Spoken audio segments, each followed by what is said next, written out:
You've guessed it, friends. That's the music of a bagpipe. Yes, in spite of all that's been said about it, the bagpipe is a musical instrument.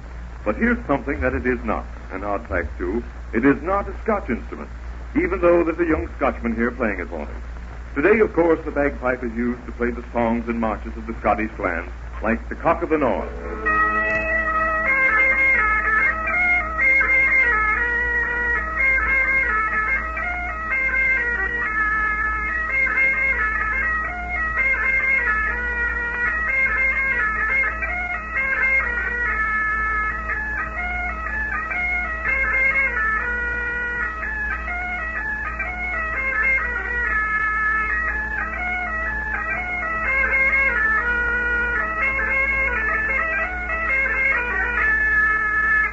But the bagpipe really came from ancient Egypt.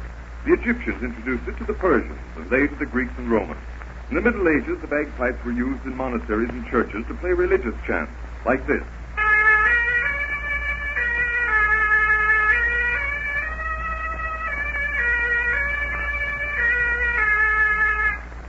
The Roman legions used the bagpipes to supply their marching music, and they introduced it to the British Isles during the invasion. Incidentally, a picture of the bagpipe appears on an old Roman coin of Emperor Nero's time.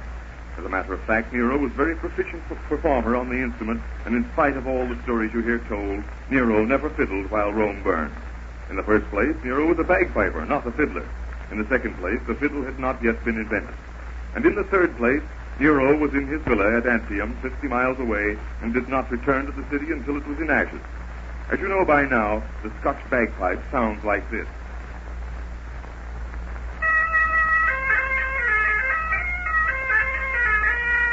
In Switzerland, they have a very similar instrument, which they call the dudelsack, sounding thusly. The French, of course, have their famous instrument, the musette. It has a tone like this. And the Ukrainians have their dudy, which sounds like this. But I've been fooling you. Even with all these different names, the bagpipes, the dudelsack, the musette, and the duty, are basically the same instrument.